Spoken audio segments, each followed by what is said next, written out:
Welcome to the Mobile Home Park Mastery Podcast, where you will learn how to identify, evaluate, negotiate, perform due diligence on, finance, turn around, and operate mobile home parks.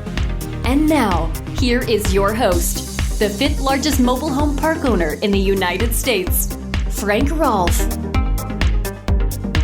Mobile home park owners are simply held to a different standard. In every other business, when you raise the price of your goods or service, it's considered good business. But in our industry, you're told that it's evil, that it's bad.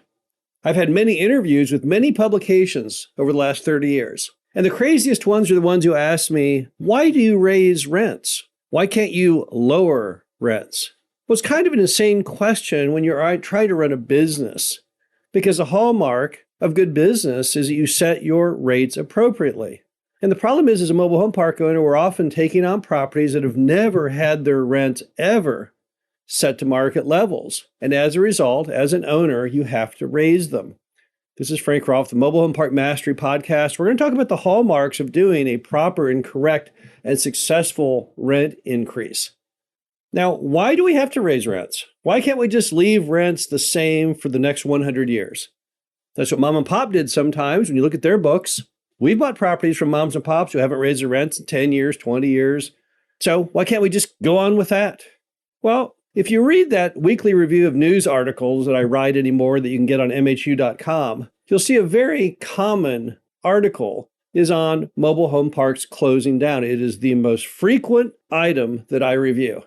And that's simply because if you don't raise the rents to market, there are better uses for the land. There's lots of better uses for a mobile home park property than a mobile home park if the rents are too low. What can you do with them? Well, I don't know. Let's build apartments, build a Home Depot. Mobile home parks are traditionally the perfect size for redevelopment, typically 2 to 10 acres in size, exactly what pad users want.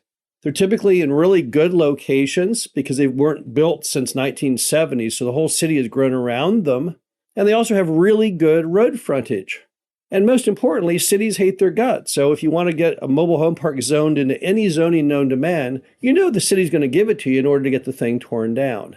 So really, as a park owner, you're in a race against time to make sure your park doesn't get leveled and redeveloped. And the only way you're going to do that, the only way you can keep the net income up at a time when you can take that mobile home park and demolish it and build an apartment complex on it, is to increase the rents. So why are the rents low now? Well, that's simple. The reason the rents are low now is that mom and pops weren't doing a good job of minding the store.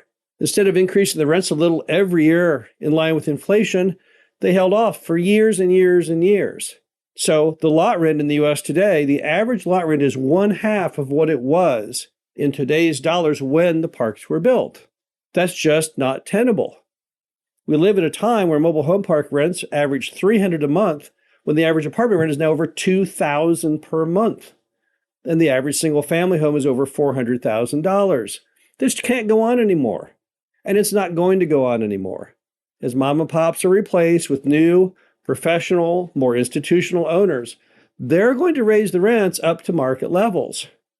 So if we assume that rents have to go up, it makes no sense to have mobile home parks at rents that are literally 80% less than apartments. Then how do you do it? How do you do it properly?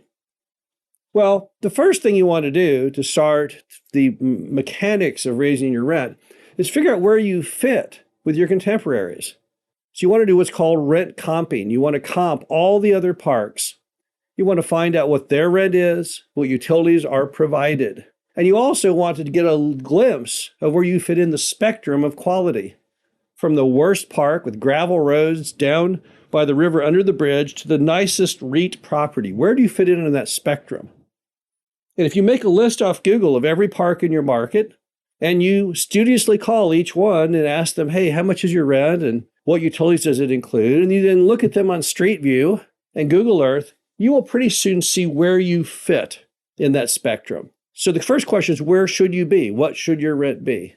And more than likely when you do it, you'll find that your rent, which is maybe now at $300 a month, should be more like at $450. But you can't start the process till you know how you fit in. Now, once you know where you fit in, here are the hallmarks of doing a good rent increase. Number one, are you still going to be providing a good value. Because if you don't have a good value, you will lose customers. The media does not understand a basic tenet of mobile home park ownership, and that is if your park is not a good value, the customer does have the ability to leave. Who pays for it? Another park owner.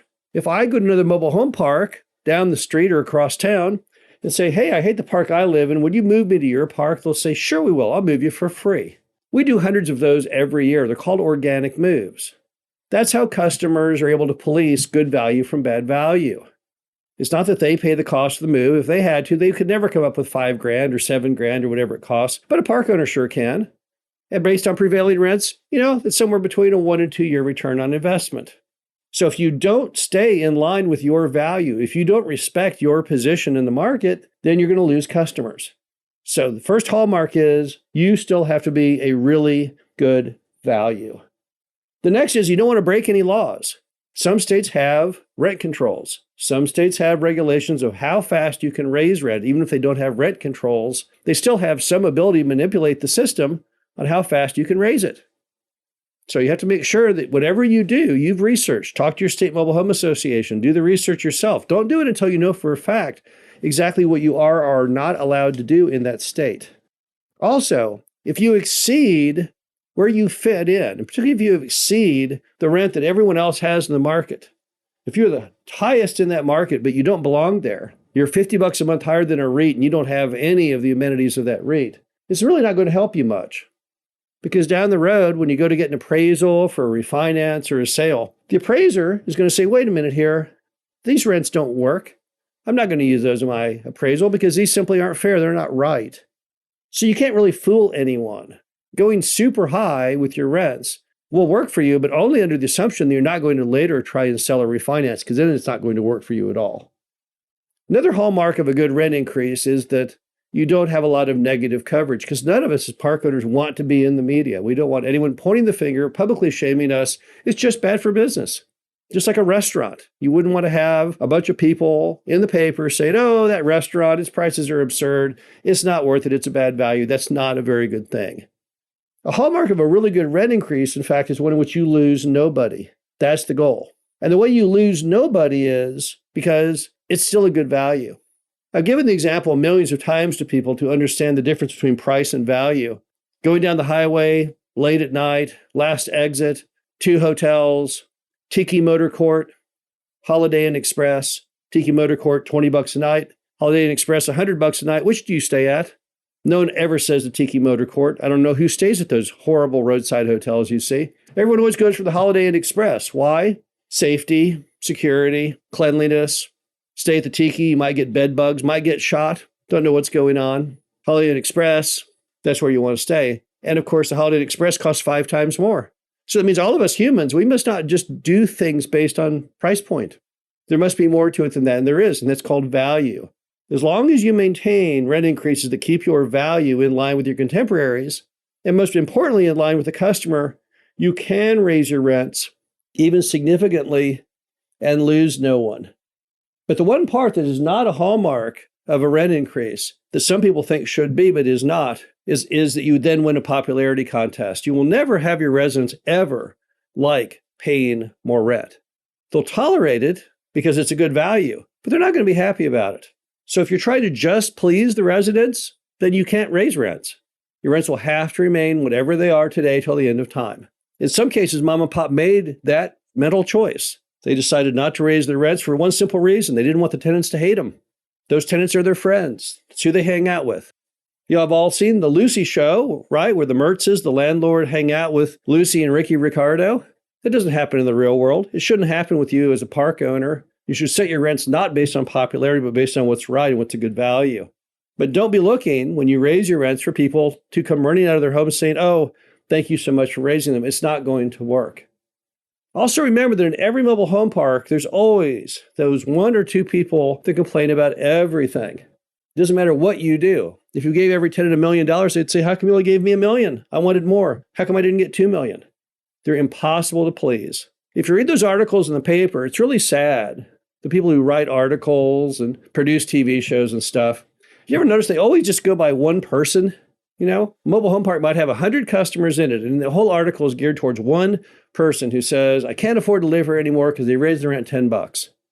Don't they ever ask themselves, I wonder what the majority said? Because we found the majority like paying more rent. They like paying more rent because they know that by paying more rent, the park will stay in operation. They know that by paying more rent, they'll get a better manager. They know they'll get better infrastructure repair. And they don't mind paying more because, like the Holiday Inn Express, they much rather stay at the Holiday Inn Express than the Tiki Motor Lodge.